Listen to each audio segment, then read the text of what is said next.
My name's Sel. I go by the street name Sel. How's it going, man? Good. Good. We go way back.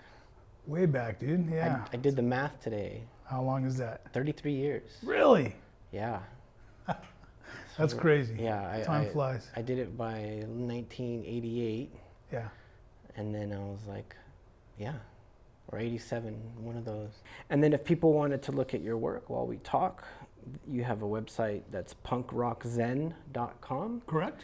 And on Instagram, it's at SEL_DOG. You are from West Los Angeles. Yes. And how did your parents get there? Well, my parents originally, they're from South America. They immigrated here, I forgot the years, like 60s, maybe earlier. My dad came from Colombia when he was 18. Originally he came here to be a soccer player, but when he got here, soccer didn't exist. And he stuck around. My mom came from Chile.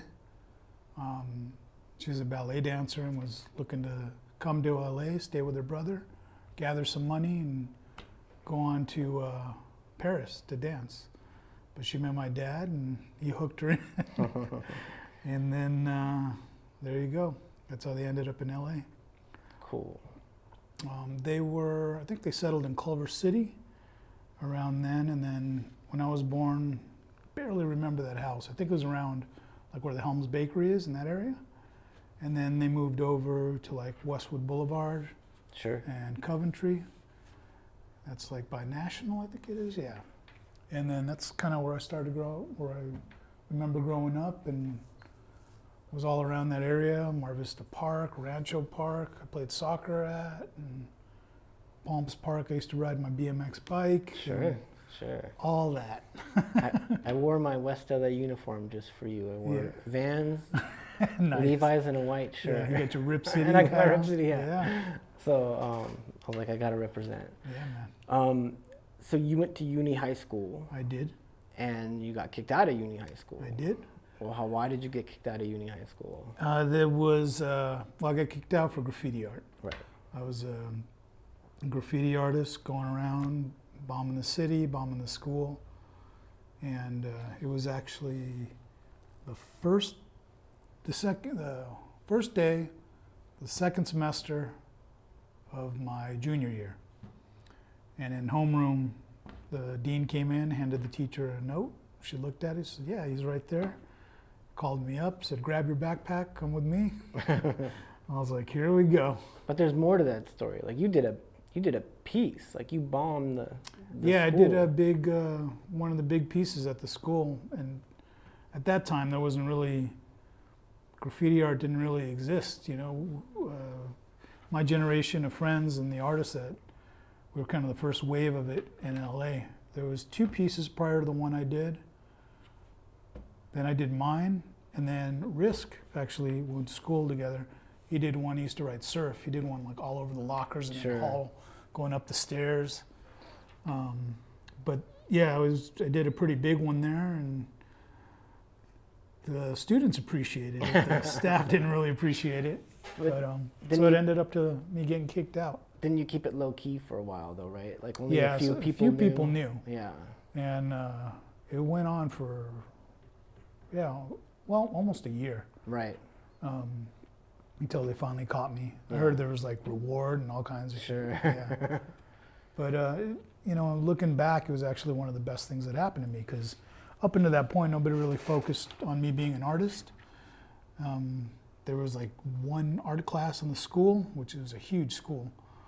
And since I got kicked out, the alternative schools, the teachers and principals. Was that Indian Springs? First, I went to Cheviot Hills, which is Cheviot. Hamilton's continuation. Right. And then I finished my senior year at Indian Springs. That was kind of the beginning of me getting pointed in the direction of you can make a career out of this. And then in continuation, people recognize that maybe you don't think the same as others, right? Yeah, the teachers they recognized that I was drawing all the time, what I got kicked out for.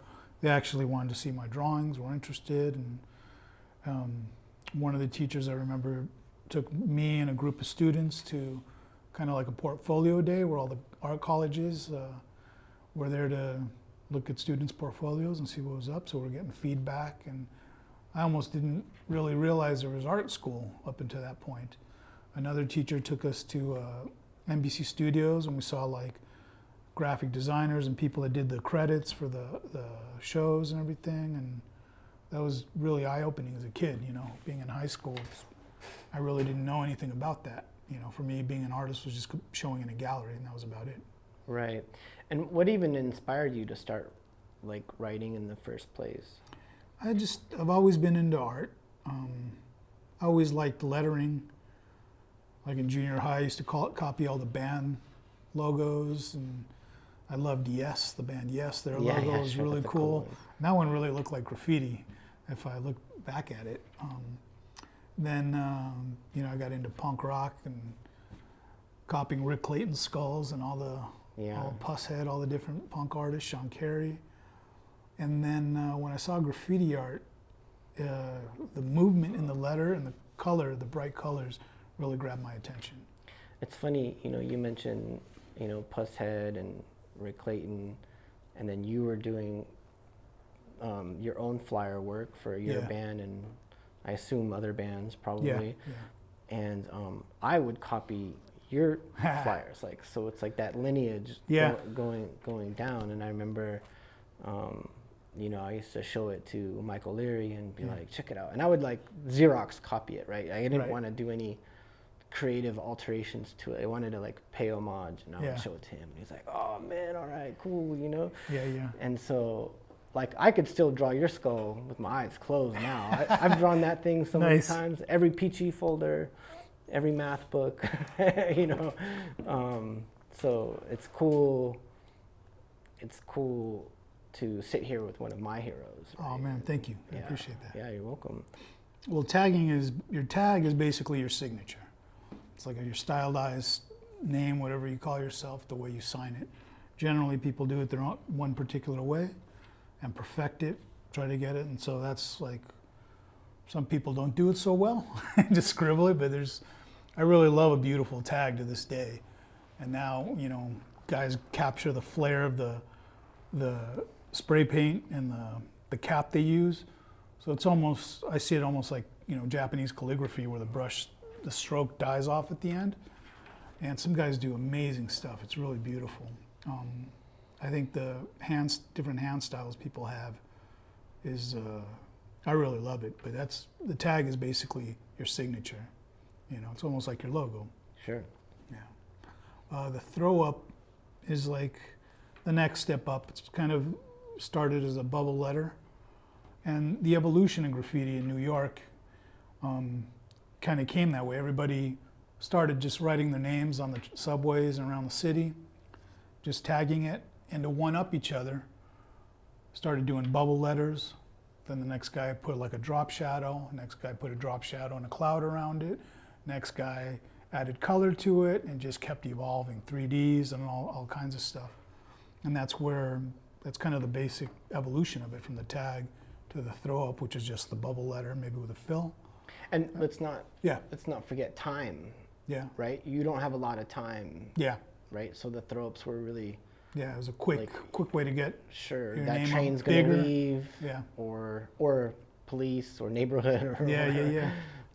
And then what's a piece? Then a piece is the more detailed. You really take your time with it as much as you can. It's got, you know, 3D. It's really more planned out. You know, the tag's just like a quick signature. The throw up's a little bubble thing, but the piece is your name, all embellished in color with 3D drips, clouds, flames, whatever however you want to embellish it. Then the step up from that would be a burner, one that's like super wild style, hard to read. This, you know. Yeah. So that's kind of the. I remember I was walking, and I used to walk through the motor yard every chance that I could get, because I wanted to see what was up and what was new. Yeah, there's some amazing pieces over there. Like the historic. I missed that. It was so close to the house. Yeah. That and the West Coast tracks. Exactly. That was by Michael Leary's place. Shout out to Michael. Kind of, yeah. Or how do you see the motor yard and the tracks? The night motor yard wasn't a legal spot, but it was out of the way where it was difficult to get to. It was under a tunnel, old train tunnel. Now it's a subway tunnel. It's the Expo. Yeah, but it used to be an abandoned train tunnel that went kind of underneath the 10 freeway. So once you got down there, nobody really messed with you. Occasionally the police would come by, but for years it was really low key. Nobody knew about it, so you can go down there and paint and have a great time. And that allowed you to really develop versus being on the street, constantly looking over your shoulder and being worried about things at the different yards that were either legal or somewhat legal. You could take your time and really experiment and try out different things, and that was a lot of fun. Well, I see mural, a lot of graffiti artists did murals, productions, a bunch of crews would get together, all the members of the crews would get together and do a whole like massive wall. Yeah. That's something that used to happen. And the mural is like a commission piece. That's what I get now, which is nice, Yeah. It's nice to get paid for it. Right. It's pretty cool. Right. It took some time for everybody else to catch up a little bit. Yeah. But you paid your dues, you stuck with it. Yeah, it's funny. I went to art school for a couple of years, and I used to always butt head with the teachers because they told me, you're doing graffiti art. What are you wasting your time for? It's a passing fad and all that. And for me, it was just, and still is, a really important movement, And like any other any art movement from the past, it was always looked down upon. Everyone pretty much was cutting edge, and then everybody didn't like it, and now it's like a wing in the museums. So. Right. I mean, I've been to exhibits of yours and collaborations that you've done. Can you name some of the places where you've shown at? I think you helped at MoCA, correct? Well, I did not at MoCA. I was at the Beyond the Street exhibit. Beyond the Streets, right? The one that was kind of in downtown area. Yeah. That was Roger Gassman curated it, and he rented out this big warehouse and put an amazing show together of graffiti artists from New York, all over the world, really. New York, LA, and that was such a well curated show. That guy does a really great job of curating and kind of a little bit of a historian about the whole graffiti scene. Yeah, well, they recreated the Venice Pavilion. Yeah, and that's where I painted, which was really cool, really an honor to do it, and it was a trip because they did a really great job. Yeah. And we spent like a weekend just going and painting over and buffing and painting and putting up posters and painting, and we just kept going to it. Yeah. And by the time we were done, it was like, man, that was it. Even recreated some of the pieces that were infamous from the day. And they even recreated the benches. I think Spone Ranch, the skate park company, recreated some of the concrete benches that were there. Yeah. And then, the fire pits. And the fire pits. Yeah. To Spot Jock, you got one of the main focal points in there. Like your skull was like really prominent in that piece. And when I saw it, I was really proud of you, man. Yeah, thank you. Thank you. That was fun. That was a good time. That worked out really good. So yeah, it's nice that recognition comes when you're still able to appreciate it. Yeah. That was a good time. That was a great show. Yeah. They took it out to New York also, and I think they're about to do like an online launch of it. So that's pretty cool. Well, I seem to have always been drawn to the creative side, either drawing or music. I remember my cousin turned me on to music like Van Halen and Cheap Trick. Journey, I think, was some of the first stuff I listened to. And also grabbing the album covers and like really admiring all the graphics, the photography, all that stuff. And about 14, I started playing guitar. Got an electric guitar and started messing around. And in junior high, I met a friend, Sean, and JoJo. And JoJo. Joe Stanley and Sean Taylor. And we put a band together called the Beer Nuts. It was like a hardcore punk band, kind of. We looked up to Neighborhood Watch and Suicidal Tendencies. influenced by like the Descendants, Circle Jerks, Bad Religion, all that stuff. And we're just these kids and just in a garage going to it. That was a lot of fun. For me, I think it was just creative expression, you know, a different way to express myself. I've always been kind of quiet, a little bit introverted and shy, and I don't think I ever really learned how to express certain emotions. So going inward, an outlet would be drawing or playing music, you know. Yeah. If I got angry or whatever, that's where all the skulls came from, and Sure. the aggressive punk rock, and which was great. I loved it. You know, I remember a show the Beer Nuts did on top of Mulholland. Yeah, those were great. We got a whole bunch of generators and went up there. And I mean, I don't think you could do that today, right? Yeah, I think it's all developed now, Yeah. like around there. But at the time, it was like a fire road. Yeah. Yeah, and I remember there was it got pretty crazy. Like the pit got pretty gnarly. Yeah. And then, of course, like it always happens, one dude pushed one dude too hard, and they started fighting. And I mean, I must have been, I don't know, 15 at the time. Yeah. And then all of a sudden, someone pulled out a gun, shot like 3 times in the air, pop, pop, pop. Yeah. And everyone dropped and everyone started running. It was so normal for that stuff to happen. And I just remember being so embarrassed because my sister yelled, "Mikey!" like on top of, and over the whole entire, over all the noise, that's all that you heard. And I was like, "I'm okay." I was like behind a car. I was like, "I'm okay." And then everyone just kind of like packed up and we went to the next place. It was really weird times. Yeah, those were funny, man. Yeah.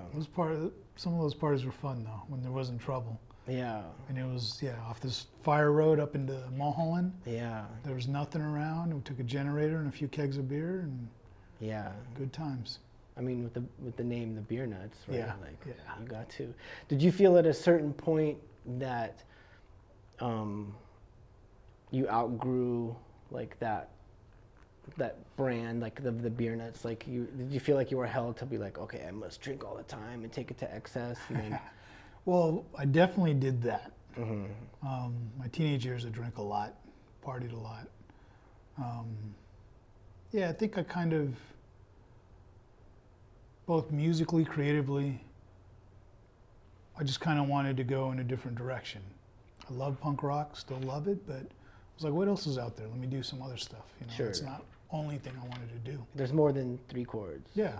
Right, So started exploring different music, and that was about the time I got into art school also.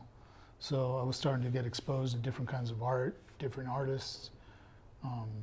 So that was a cool shift in my life to kind of opened up to other influences, which is really neat. Sure. Mm-hmm. Tell me about your 9/11 story. I was I was playing with a band called H's Orange, and we had a tour booked on the East Coast for 2 weeks. So we flew out there on September 10th, and our drummer was originally from Jersey, so we crashed at his mom's pad. So we woke up the next morning, and all hell had broken loose. We had to cancel half the tour, and we had a bunch of meetings set up with record labels because we were having a lot of attention, and it was just a weird time, I do feel in a strange way fortunate that I was there for such a historic time in history, that I was actually there. It was a trip, and I remember waking up and we drove up to this like viewpoint in Jersey, which is where we're staying, looking into Manhattan, and just seeing these big billows of smoke coming off where the Twin Towers were. Yeah. So that was pretty wild. And then when we were able to go back into the city finally, it smelled like an electrical fire, the whole city. That was wild. Did that impact you as an artist? It kind of, just as a human, I think, it was just like a reality check of like, life is fragile and so weird for things to happen, You never know what can happen. You never know, we could have been on a tour checking out the Twin Towers, which we were planning on going to see at some point. So, And then from there, you then, if I'm correct, you then focused a lot on your graphic design Yeah. for work, and tell me about that.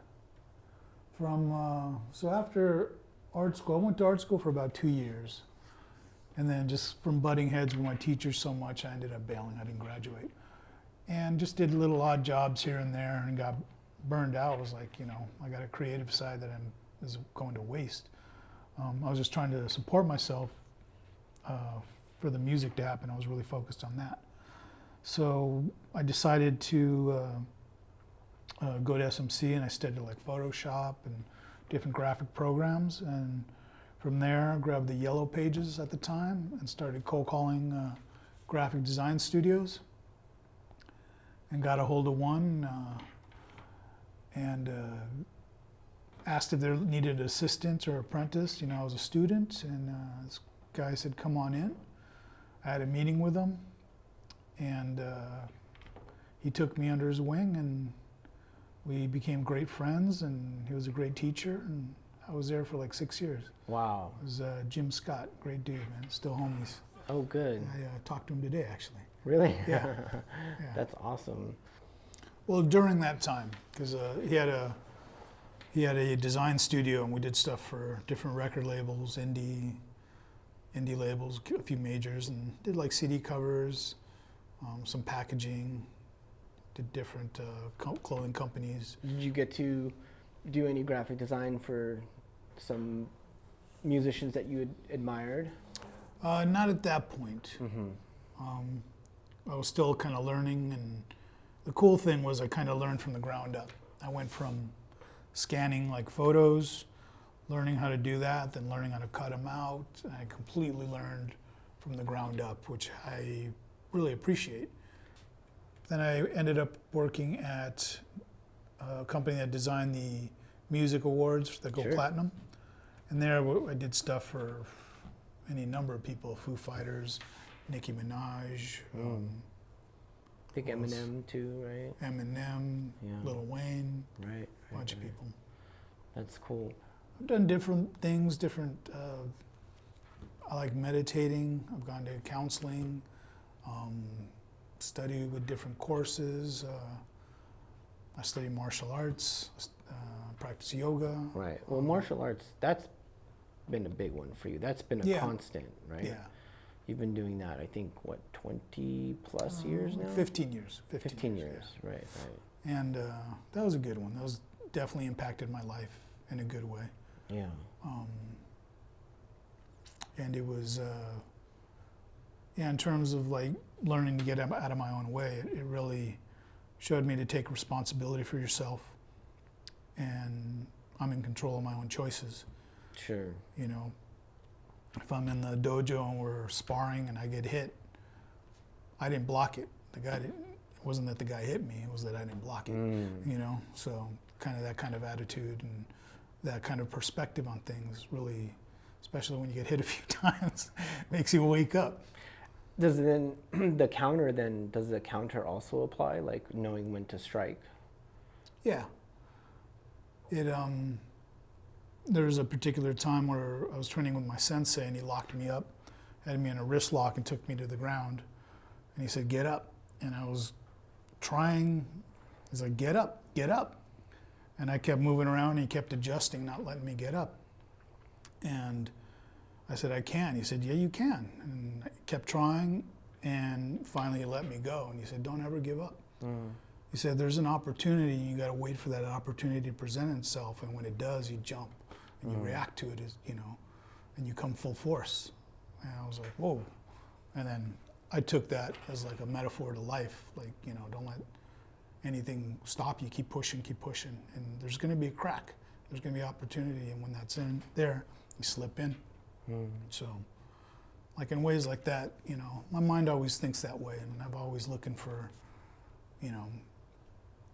what's the deeper meaning. Let's talk about the artwork that you're doing Yeah. now. Yeah. Before we started this interview, you gave me a tour of your studio, and I was happy to see that you did a collaboration with Rich Abagon. Yeah, And I know he's been a big part Yeah. your life for a long time. Yeah. Richie is the homie. That dude's like my brother, man. Big shout out to Richie. Played music with him. You worked at like 6 different places with him or something like that, right? Yeah. We worked at a furniture warehouse painting furniture together. We worked at the Platinum Award design company. We worked there together. He got me that job actually. And yeah, we've been friends, close friends for many years. He's an amazing, talented artist all around. Amazing photographer, amazing musician. Yeah, love that dude. Yeah, I was really happy to see that Yeah. collaboration piece. My color palettes usually come from graffiti. That's a way, graffiti still influences me because I love the use of colors as these really unique palettes that I don't see anywhere else. I think part of it comes from going to paint a wall and it's like, okay, what paint do I have? Let me make this work. How can I make this work? And it's very, the colors used are very non-traditional, so that's always remained with me, and I always push that, look for different combinations. Yeah, I feel like the color palette and spray paint initially was very limited. Yeah. And the technology was very limited, Yeah. right? So Yeah, you had Krylon, Rust-Oleum, maybe a few others. yeah, I stopped writing a long time ago. But when I left, it was, Krylon was like the king, and then we would steal spray and wash caps Yeah. off of the cans Yeah. in the grocery store, Yeah. right? It's very funny to think that out of this vandalism Sure. scene culture spawned this whole commerce. Yeah. Some of the companies have these magnets that you could put to the bottom of the spray can, so when you're out and you're shaking your can, it doesn't rattle, so nobody will hear you around. Oh, that's brilliant. Right? But wait, then the ball doesn't move. How does it mix up Yeah. the paint? Just you mix it beforehand, Oh, or okay.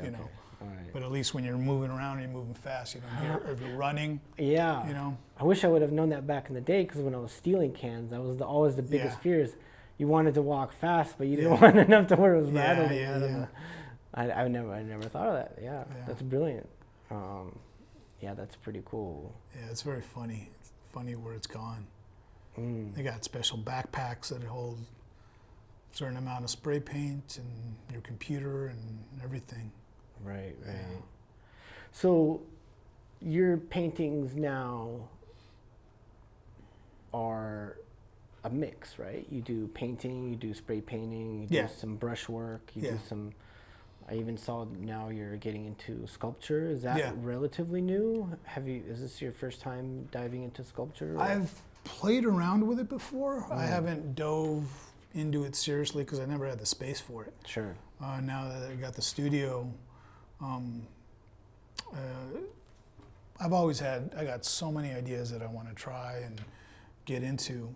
I want to do more digital media, everything. I wouldn't mind doing like set design for bands or whatever in my style. That'd be great. But sculpture is I've always loved it also. Yeah. I like metal, I like urban elements and environment. The sculptures that you saw I took just broken concrete and glued pieces of it together, broke other pieces off, and then colored it with spray paint and did different embellishments to it. And just used like construction adhesive to stick it together. Yeah. So I like the idea of using like rough elements that weren't intended for art and making something beautiful of it. Like spray paint wasn't intended to be this art form. It was just this industrial tool to paint your bike. And people started making these beautiful paintings out of it. I love working with barbed wire, broken wood, concrete, metal, scraps of metal. Yeah. And kind of turning them into something beautiful. And I like the contrast and the balance and the harmony of this ugly thing or rough thing turning into something very delicate or very beautiful. You know? I do see a lot of themes reappearing Mm-hmm. in your work. Like, of course, there's the skulls, right, Yeah. that have been there for a long time. But I also see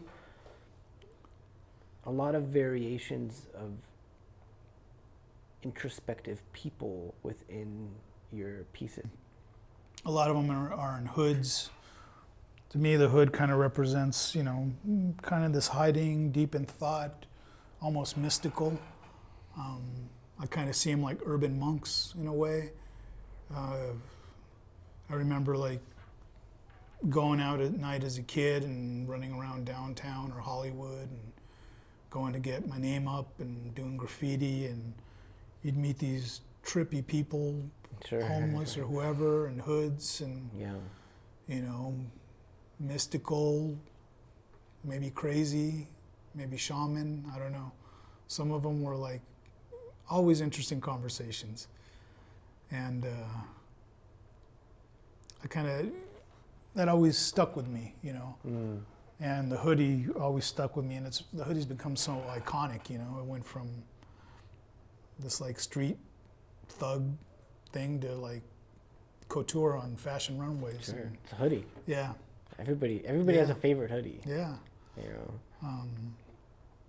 So in terms of the introspection, definitely, I think the characters are like deep in thought, and I also use a lot of the birds, falcons and different birds as like, you know, spirit animals, your soul. A lot of it is like, you know, seeing yourself, your soul's getting released, your true self's getting released. Those are kind of the thoughts that go through me.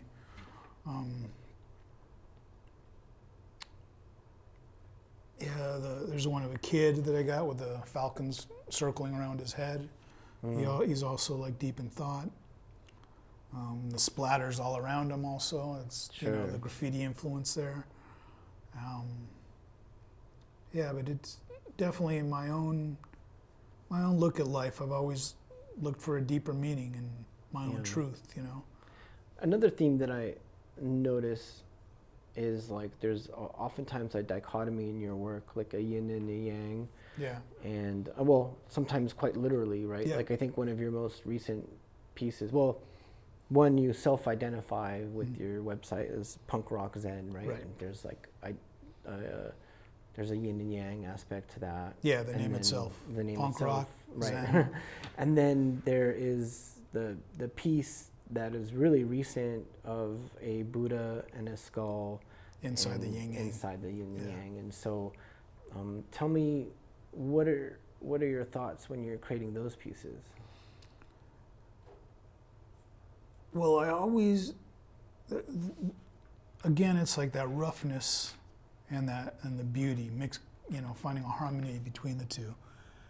With the figure of Buddha and the figure of the skull, you'd never think they go together. Punk rock and Zen, you'd never think they go together. But I see a balance between the two of them. With punk rock, it was always, you know, kind of the more aggressive, angry, angst, but always DIY, do it yourself. Don't wait for anybody. Don't take any shit from anybody. You stand for your own, and you do what you want to do. And Buddhism is kind of similar. You take responsibility for yourself. You make your own choices, and those take responsibility for your actions and do good to yourself, the world. And so I see those similarities there. So the punk rock's kind of the dark, and the Buddha's the light. But I do see, in a way, there are two different perspectives of the same belief. At this point in your life, do you feel that you've explored that enough that you've come to peace with that? Or do you still feel like one is heavier than the other, or you're trying to feed a certain part, like the Zen part or the punk rock part more? Like, where are you at now in your life with that? I feel definitely a lot more at peace, a lot more happier, not as angry as I was as a kid, you know. But I think it's, you know, throughout life, we're constantly learning and trying to better ourselves, you know, and trying to do better, trying to be better. And for me, I'm, you know, trying to improve myself as much as I can, be a little bit better than I was yesterday. Yeah. Do I always succeed? Not at all. But it's a constant thing, you know? Yeah. So yeah, it feels more balanced than it used to be. Sure. You know, it definitely used to feel more heavier and darker. And then I think when I pulled out of that, I went to the other extreme, like everything's good, almost hippie, peace, love. And it was like, that's too far that way. Yeah. And then I've kind of like, Sure. I mean, you have some very iconic pieces in Los Angeles right now that are up. I'm so grateful that one of the iconic pieces that I got to witness in Santa Monica. Oh yeah. Right? Yeah. And how did that come about? The building itself was one of the first commissioned graffiti pieces in Los Angeles. And it was originally done with Risk, who's a, you know, old friend and crewmate. What is West Coast Artists? West Coast Artists is my crew. And what is a crew? Graffiti Crew is a group of artists that pulled together and just worked together. It's like a collective, like an art collective? Yeah. Yeah. And when we go out to paint, you know, we would get together and have meetings. Everybody would bring their sketchbook, everybody would draw. We'd go and do walls together, go out at night, do illegal stuff together, or, you know, that kind of thing. Just a little group of guys that hung out and did some amazing art. West Coast had some really amazing artists and was one of the top crews, one of the first big crews in LA. I mean, legacy, right? Yeah, I mean, it's like the... Risk, Mr. Cartoon. Sure. Who else? Abel. Yeah. OG Abel. OG Abel. Yeah. I really like OG Abel's work. Yeah, he's sick, man. But OG Abel, he's like we were talking about lineage and artists earlier, where you were looking at Ray Clayton's work and then I was drawing your work. I think OG Abel is under Mr. Cartoon, right? Yeah, that's from what I understand, yeah.